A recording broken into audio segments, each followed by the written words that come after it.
वही polygonal shape को और क्या नाम दिया गया है?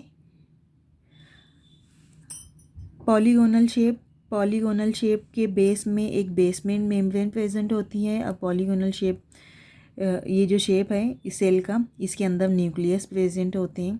ये आपको याद रखना है ना। उसके बाद next one is the cuboidal epithelium. Cube like इसका स्ट्रक्चर होता है क्यूबॉइडल एपिथेलियम का। Cuboidal epithelium cells are cuboidal in shape, means cube के जैसा इनका शेप होता है। स्पेरिकल भी हो सकते हैं ये। और सेंट्रल न्यूक्लियस होता है, सेंटर में न्यूक्लियस पाया जाता है। कहाँ पे है इसका location? Lining of pancreatic duct. जो पैनकेरियाज है, पैनकेरियाज को लबलबा बोला जाता है उर्दू में।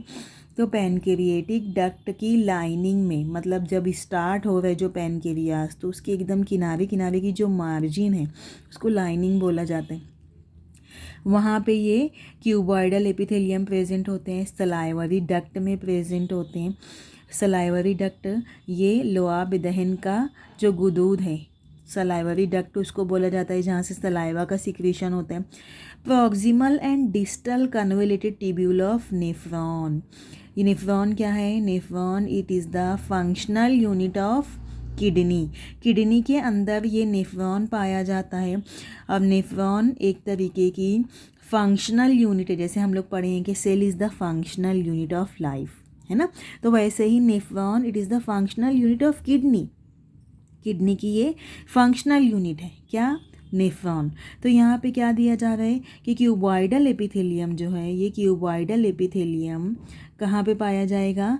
Proximal and distal convoluted tubule of nephron. Nephron के प्रॉक्सिमल रीजन और इसके डिस्टल कन्वोल्यूटेड ट्यूब्यूल्स में ये क्यूबॉइडल एपिथेलियम पाया जाएगा। अब इसका काम क्या रहता है क्यूबॉइडल एपिथेलियम का?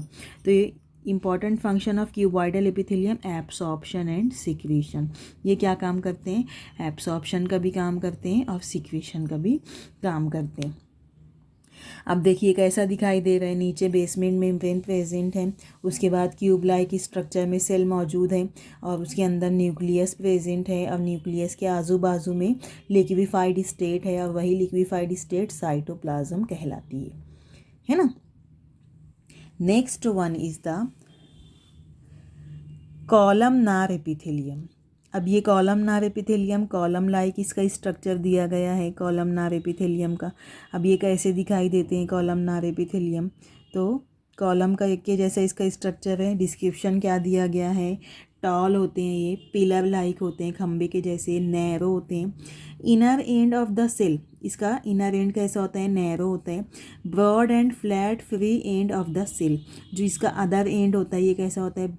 ब्रॉड होता है, फ्लैट होता है और फ्री होता है सेल से। Large number of microvilli on the free and, free end में बहुत सारे माइक्रोविलाई प्रेजेंट होते हैं। ये माइक्रोविलाई क्या होता है? माइक्रोविलाई की वजह से सरफेस एरिया इंक्रीज़ होता है कि ये किसी भी चीज़ को एब्सॉर्ब कर सके और वो सरफेस एरिया इंक्रीज़ होने की वजह से कोई भी लिक्विफाइड स्टेट लार्ज अमाउंट में सिक्रीट हो सके। तो माइक्रोविलाई सरफेस एरिया को इंक्रीज़ करने का काम करती है। ओवल न्यूक्लियस प्रेजेंट होते हैं इसके अंदर। कहाँ पे? Lower half of the cell, lower side में सेल के हाफ में, मतलब पूरा जो सेल है वो उसकी हाफ, उसको अगर हाफ करेंगे तो उसके एकदम नीचे के साइड, लोअर साइड में न्यूक्लियस प्रेजेंट रहेगा। ये है हम लोगों का कॉलमनार एपिथेलियम, है ना। ये माइक्रोविलाई हैं। Nucleus lower half of the cell के प्रेजेंट है ना, ओवल शेप के। और ये क्या कर रहे हैं? माइक्रोविलाई एब्सॉर्प्शन की सरफेस को इंक्रीज़ कर रहे हैं। सिक्रीशन और एब्सॉर्प्शन की सरफेस को इंक्रीज़ करेगा माइक्रोविलाई। कॉलमनार होगा मतलब पिलर के जैसा, टॉल होगा, पिलर लाइक, नैरो होगा उसका एंड, कुछ एंड उसका फ्री होगा, है ना। अब इसका फंक्शन, अच्छा इसकी लोकेशन क्या है, कहाँ पे रहता है ये? On inner lining of intestine. हम लोगों की बॉडी के अंदर जो आंत होती है, आंत के अंदर इनर लाइनिंग में, ये इंटेस्टाइन की इनर लाइनिंग में पाया जाता है। गाल ब्लैडर में पाया जाता है। गैस्ट्रिक ग्लैंड में इंटेस्टिनल ग्लैंड में पाया जाता है। तो गैस्ट्रिक ग्लैंड ये भी स्टमक का एक पार्ट है, ग्लैंड है। इंटेस्टिनल ग्लैंड, इंटेस्टाइन को ही बोला गया है ये भी। अब यहाँ पे ये जो गाल ब्लैडर दिया जा रहा है, तो गाल ब्लैडर किडनी के ऊपर एक, ये अगर हम लोग किडनी का स्ट्रक्चर देखते हैं ना, ये ऐसी बीन शेप की किडनी होती है, ये ऐसी बीन शेप की किडनी होती है। तो ये किडनी के ऊपर ये गाल ब्लैडर यहाँ पे पाया जाता है, किडनी के ऊपर साइड में। तो ये गाल ब्लैडर में भी कॉलमनार एपिथेलियम प्रेजेंट होता है। अब इसका काम क्या होता है कॉलमनार एपिथेलियम का? ये सिक्रीशन करता है और एब्सॉर्प्शन करता है ना। ये आपको याद रखना है। Next one is ciliated epithelium. Ciliated epithelium देखो सिलिया से बना है सिलिएटेड एपिथेलियम। अब कैसा, इसका डिस्क्रिप्शन में क्या पॉइंट दिया गया है? ये क्यूबॉइडल भी हो सकता है, कॉलमनार भी हो सकता है। अब यही क्यूब और कॉलम के ऊपर सिलिया प्रेजेंट होता है, इसीलिए ये सिलिएटेड एपिथेलियम हो गया। Free end of the cells are broad. इसका जो फ्री एंड होता है सेल का वो कैसा होता है? ब्रॉड होता है, चौड़ा होता है। Narrow and rest on a basement membrane. जो नैरो एंड होता है ये कहाँ पे लगा हुआ होता है? उसके बेसमेंट मेम्ब्रेन में लगा हुआ होता है, नैरो, है ना। Cilia on the free and, free end में सिलिया प्रेजेंट होता है। इसके जो न्यूक्लियस होते हैं ओवल होते हैं एंड बेसल न्यूक्लियस होते हैं, मतलब नीचे की जानी बेस रीजन में न्यूक्लियस पाए जाते हैं और ओवल शेप के होते हैं, एकदम सेंटर में न्यूक्लियस नहीं प्रेजेंट होते। रहता कहाँ पे है ये? हम लोगों का जो सिलिएटेड एपिथेलियम है ये हम लोगों की लोकेशन क्या दी गई है बॉडी के अंदर की? तो on inner lining of buccal cavity. हम लोग जैसे ही फूड का जैसे रोटी का एक टुकड़ा हम लोग माउथ के अंदर इंटर करते हैं, तो माउथ से इंटर होने के बाद ये जो हलक का हिस्सा है ना, ये गले में जो जाता है, तो इसको ही माउथ से रिलेटेड है बकल कैविटी। माउथ में जो फूड पार्टिकल्स है वो कहाँ पे इंटर होंगे? बकल कैविटी में। तो जो सिलिएटेड एपिथेलियम है ये कहाँ पे है? बकल कैविटी में प्रेजेंट है, नेज़ल कैविटी में। हम लोग सांस लेते हैं नाक के ज़रिए, ये हम लोगों का नेज़ल चैम्बर है, नोज़ का हिस्सा है ना। तो नेज़ल कैविटी में प्रेजेंट है सिलिएटेड एपिथेलियम। ट्रैकिया में प्रेजेंट है, हवा की जो नाली होती है ट्रैकिया, वहाँ पे प्रेजेंट है। ओविडक्ट ऑफ वर्टिब्रेट्स, ओविडक्ट में भी प्रेजेंट होता है। तो ओविडक्ट क्या है? ये ओवरी में प्रेजेंट होता है ओविडक्ट, जो वर्टिब्रेट्स होते हैं, है ना। हम लोग भी एक तरीके के वर्टिब्रेट्स ही हैं, तो हम लोगों के भी ओविडक्ट में प्रेजेंट है सिलिएटेड एपिथेलियम। अब इसका फंक्शन क्या होता है सिलिएटेड एपिथेलियम का? तो function of the ciliated epithelium, creating current for moment. ये क्या करते हैं? मोमेंट का काम करते हैं। जैसे कि for example current for moment का मतलब क्या होगा? हम लोगों की बॉडी के अंदर बहुत सारे पॉजिटिव और निगेटिव आयंस मौजूद हैं, है ना। वो आयंस को लेके जो केमिकल एक्सचेंज होता है उसके ज़रिए जो सिलिया में मूवमेंट होती है, तो ये सिलिएटेड एपिथेलियम का काम है। Prevention of entry of foreign particles in the trachea. ये किसको प्रिवेंट करते हैं? कि कोई भी जो फॉरेन पार्टिकल्स हैं वो ट्रैकिया में, हवा की नाली में ना जा पाए। तो नोज़ के ज़रिए जैसे बहुत सारे डस्ट पार्टिकल्स हैं जो फॉरेन बॉडीज़ है वो नोज़ के ज़रिए इंटर होती है जब हम लोग सांस लेते हैं उस वक्त, है ना। लेकिन जो सिलिएटेड एपिथेलियम है वो क्या करता है? ऑक्सीजन को इंटर करता है ना, गैसियस रीजन को इंटर करता है। अब जो वो डस्ट पार्टिकल जो फॉरेन बॉडीज़ होती है उसको क्या करता है?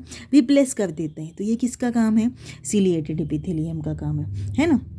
उसके बाद push the ovum through oviduct. Ovum को ओविडक्ट में पुश करने के लिए, ओवम जो पूरा एग सेल बन गया है, स्पर्म से यूनाइट हुआ है ओवा, और ओवा यूनाइट होने के बाद पूरा एग सेल ये जो बन चुका है उसको ओविडक्ट के अंदर है। ओविडक्ट एक नाली है, ये भी आप आगे पढ़ेंगे।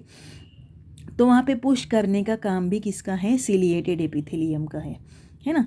तो अभी देखिए हम लोग 4 एपिथेलियम के बारे में स्टडी किए हैं। एक है squamous epithelium, cuboidal epithelium, columnar epithelium, ciliated epithelium.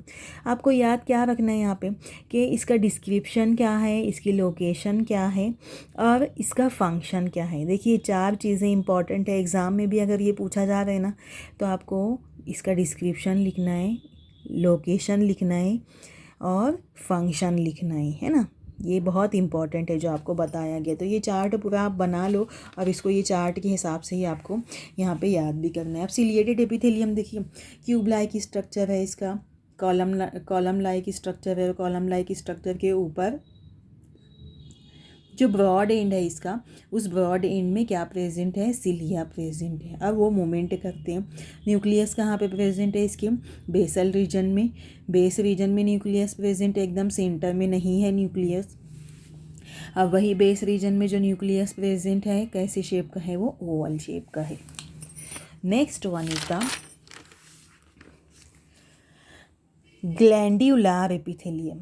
Glandular epithelium, अब इसका डिस्क्रिप्शन क्या है ग्लैंड्यूलर एपिथेलियम का। ग्लैंड से देखिए, ग्लैंड के जैसा है, ग्लैंड से मिलके इसमें ग्लैंड भी प्रेजेंट होगा, इसीलिए इसका नाम ग्लैंड्यूलर एपिथेलियम दिया गया है। अब इसका डिस्क्रिप्शन क्या है, ये कॉलमनार एपिथेलियम में भी ग्लैंड प्रेजेंट हो सकते हैं, क्यूबॉइडल में भी प्रेजेंट हो सकते हैं। अब कैसा शेप है इसका, कॉलमनार, क्यूबॉइडल या पिरामिडल शेप, पिरामिड के जैसा। Large and basal nucleus present होते हैं, बेस रीजन में लार्ज न्यूक्लियस प्रेजेंट होते हैं।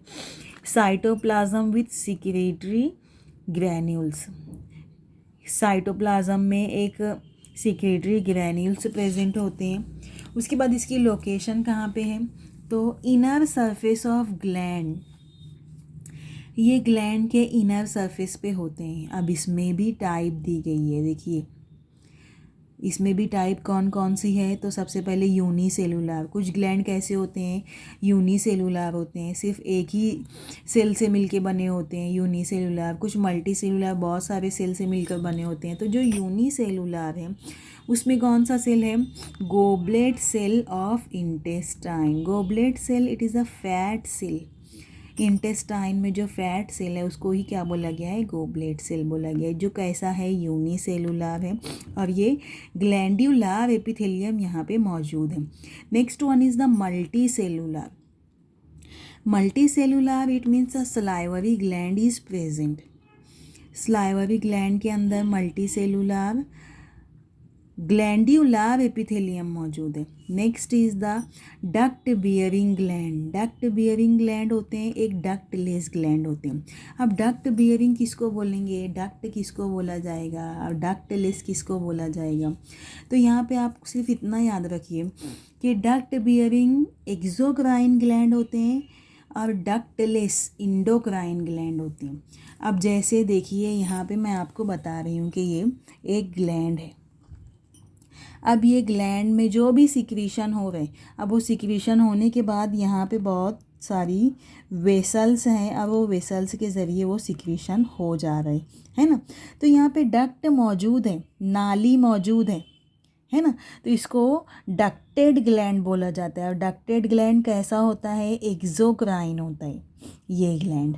और कुछ ग्लैंड ऐसे होते हैं, जैसे फॉर एग्जांपल ये ग्लैंड है, इसमें कोई भी नाली नहीं है, कोई भी डक्ट नहीं है, तो जो सिक्रीशन हो रहा है ये अंदर ही सिक्रीशन हो रहा है, बाहर नहीं सिक्रीशन हो रहा है बल्कि अंदर ही सिक्रीशन हो रहा है। तो ये क्या है, डक्टलेस ग्लैंड है, कोई भी डक्ट इसमें मौजूद नहीं है बाहर वो सिक्रीट करने के लिए, जो भी फ्लूइड हो या जो भी हार्मोन हो, है ना। तो यहाँ पे ये क्या है, डक्टलेस ग्लैंड, ये डक्टलेस ग्लैंड हुआ। और डक्टलेस ग्लैंड हम लोगों का इंडोक्राइन ग्लैंड होता है और डक्टेड ग्लैंड हम लोगों का एक्सोक्राइन ग्लैंड होता है। तो आपको ये याद रखना है। अब फंक्शन क्या है इसका, ग्लैंड्यूलर एपिथेलियम का फर्स्ट फंक्शन क्या है, secrete the mucus for trapping dust particle.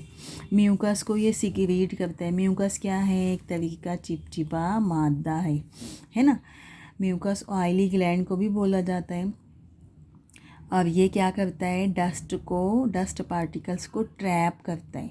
Secrete the mucus for trapping dust particle. क्यों म्यूकस सिक्रीट हो रहा है, क्योंकि ये डस्ट पार्टिकल्स को ट्रैप कर सके। उसके बाद next is lubricates the inner surface of respiratory and digestive tract. Lubrication होता है inner surface of respiratory and digestive tract में, मतलब सिक्रीशन होता है, lubrication secretion of enzyme and hormone. Glandular epithelium के ज़रिए इंजाइम्स का और हार्मोन्स का भी सिक्रीशन होता है। हार्मोन्स क्या है, इंजाइम आप पढ़ चुके हो, इंजाइम इसको खामरे बोला जाता है ना इंजाइम को। अब ये हार्मोन क्या है, तो हार्मोन एक तरीके का केमिकल मैसेंजर है। केमिकल मैसेंजर किसको बोला जाएगा, जैसे कि फॉर एग्जांपल अभी हम लोग आगे जो सेंसरी एपिथेलियम है ना उसमें पढ़ेंगे हम लोग हार्मोन्स का क्या रोल होता है। Next is the sensory epithelium.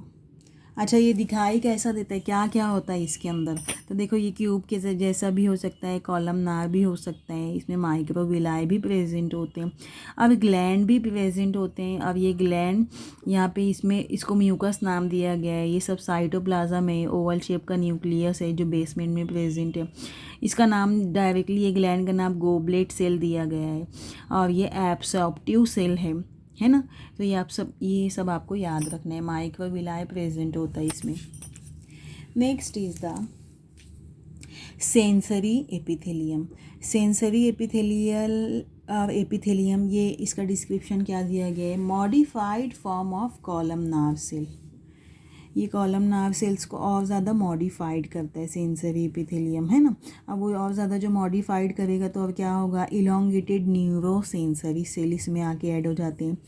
Elongated neurosensory, neuro nerve से रिलेटेड, सेंसरी सेंस ऑर्गेन से रिलेटेड सेल्स इसमें आके अटैच हो जाते हैं, जो कॉलमनार सेल मॉडिफाइड होता है तो, है ना। और sensory hair present at the free end में सेंसरी हेयर प्रेजेंट होते हैं। अब ये सेंसरी सेल क्या काम करते हैं, जैसे कि सेंस ऑर्गेन हम लोगों की बॉडी के अंदर प्रेजेंट है, तो 5 सेंस ऑर्गेन जो हिस्सी आज़ा हैं कौन कौन से, ये सबको पता है ना। मैं इसमें एक एग्जांपल लेके अभी आपको बताऊंगी। तो क्या एग्जांपल है कि जैसे for example in different sense organ में, जैसे फॉर एग्जांपल जो स्किन है हम लोगों का, ये भी एक तरीके का सेंस ऑर्गेन है। और ये क्या काम करता है, स्किन ये हम लोगों को एक्शन टू रिएक्शन देता है। जैसे कि फॉर एग्जांपल पिन चुभी है, इमीडिएट मैसेज जाता है कि हाथ हटाना है, पिन चुभी है हाथ हटाना है ना। तो ये इमीडिएट एक्शन हुआ, उसका रिएक्शन फ़ौरन कि हाथ हटाओ पिन चुभी है ना।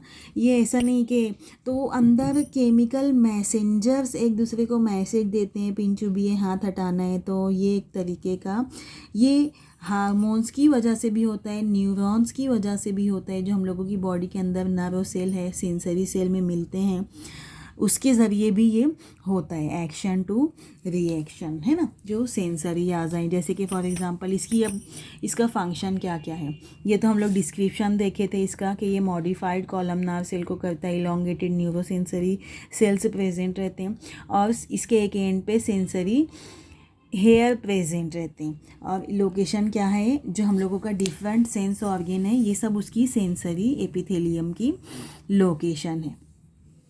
फंक्शन क्या है, previous external as well as internal stimuli. तो एक्सटर्नल स्टिमुलाई पिन चुभी हाथ हटाना, इंटरनल अंदर से हम लोगों को मैसेज मिल रहा है ना माइंड के ज़रिए कि हाथ हटाओ, पिन चुभी है तो हाथ हटाओ, तो ये इंटरनल स्टिमुलाई हुआ।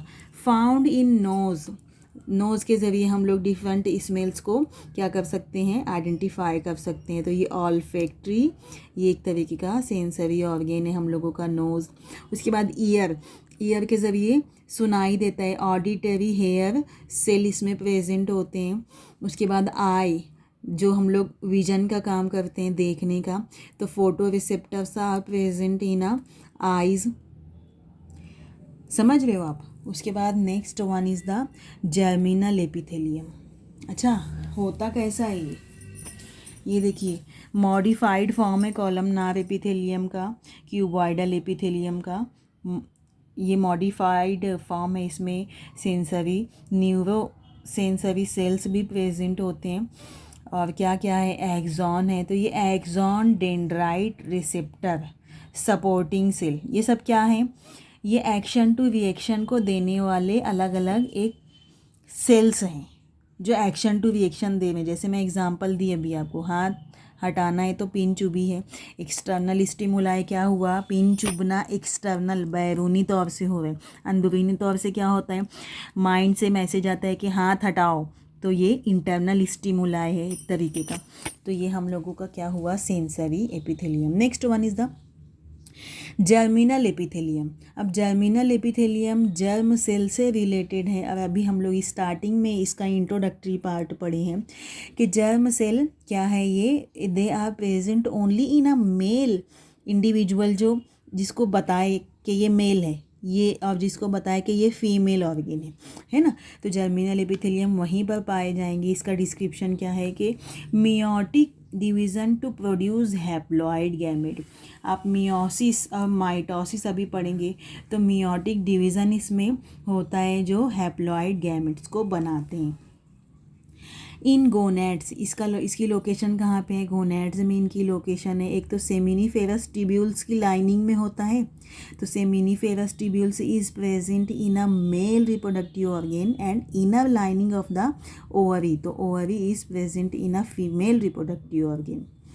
और ये काम क्या करते हैं, प्रोडक्शन ऑफ गैमेट्स, ये गैमेट्स को बनाने का काम करते हैं, गैमेट्स को प्रोडक्शन करने का काम करते हैं, है ना, प्रोडक्शन ऑफ गैमेट्स का काम करते हैं। देखिए हम लोग जो 7 एपिथेलियम पढ़े हैं, वो 7 एपिथेलियम कौन कौन से हैं। एक तो स्क्वैमस एपिथेलियम, स्क्वैमस एपिथेलियम के बाद वाला कौन सा देखे हैं हम लोग, क्यूबॉइडल एपिथेलियम। क्यूबॉइडल एपिथेलियम के बाद कॉलमनार एपिथेलियम है, सिलिएटेड एपिथेलियम है, उसके बाद ग्लैंड्यूलर एपिथेलियम है, सेंसरी एपिथेलियम है और जर्मिनल एपिथेलियम है। ये 7 एपिथेलियम कौन से एपिथेलियम में आएंगे, सिंपल एपिथेलियल टिश्यू कहलाएंगे। सिंपल एपिथेलियल की ये टाइप्स दी गई है, squamous, cuboidal, columnar, ciliated, glandular, sensory and germinal epithelium. तो बच्चों आपको ये अभी इतना जितना आपको बताया गया इतना भी आपको एकदम अच्छी से याद रहना चाहिए।